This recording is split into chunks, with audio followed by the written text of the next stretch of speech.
We turn now to the COVID pandemic and the huge impact on healthcare workers. Nearly 3,600 of them have died of COVID in the U.S. One study found that 41% of healthcare workers are considering leaving the profession for good. Kris Van Cleave traveled to Kentucky to see the struggle that our healthcare workers face every single day. Across rural Kentucky, life largely has gone back to normal. But the battle against the pandemic still rages inside healthcare facilities, even in tiny Owingsville, about 50 miles east of Lexington. The only thing that is semi-comparable and not even close is like a battlefield, and we've been fighting now for 2 years. Dr. Aaron Parker Banks is the only doctor on that COVID battlefield at this family clinic. He sees about 40 patients a day, a third due to COVID. What do you think about at night when you're finally able to stop working? Whenever I'm at home, I try not to talk about what all's going on. At any moment, if I start thinking about it, I cry. There's 35 individuals in Bath County who are no longer here. Some of those 35 people were folks that were close to you, I understand. Yeah. I've had friends, I've had family members. One of my mentors growing up who was like a mom to me, she lost her battle. 20 miles east in Moorhead. The patients in this COVID surge unit are sick, and in some cases could be in an ICU, except the ICU is full of even sicker patients.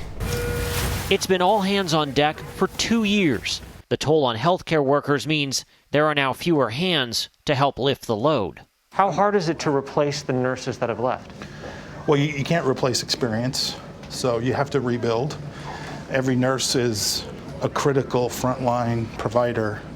Nurse Courtney Hollingsworth says balancing burnout is now just part of the job. We have to just keep waking up each day and remembering why we do what we do to make a difference. A difference she's determined to keep making. With so many people leaving healthcare, does it make you worry about the future? Oh, I'm scared to death of the future.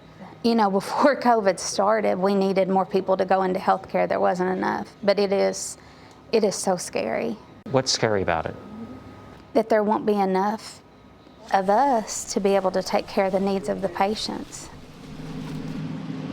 And there are still a lot of needs across the Commonwealth of Kentucky. 87% of ICU beds are full. At this hospital, about a quarter of the patients are COVID positive. A survey of Kentucky nurses taken last fall found roughly 1 in 4 said they were thinking about leaving their job within 3 months. Nate? Kris, thank you so much. You know, we recognize that with staffing issues, the hours they work, there's a physical toll.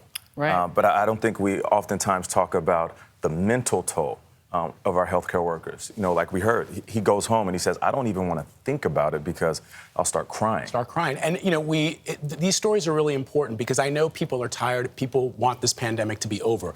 But clearly it is not done with us. And when you hear that we may not have enough healthcare professionals to treat sick people in the days and weeks ahead, that's why it's important. This is the other side of the protection issue, because if your healthcare system collapses, many say the nation isn't far behind. Yeah, and try not to think about it selfishly. Oh, well, woe is me if we don't have enough healthcare workers.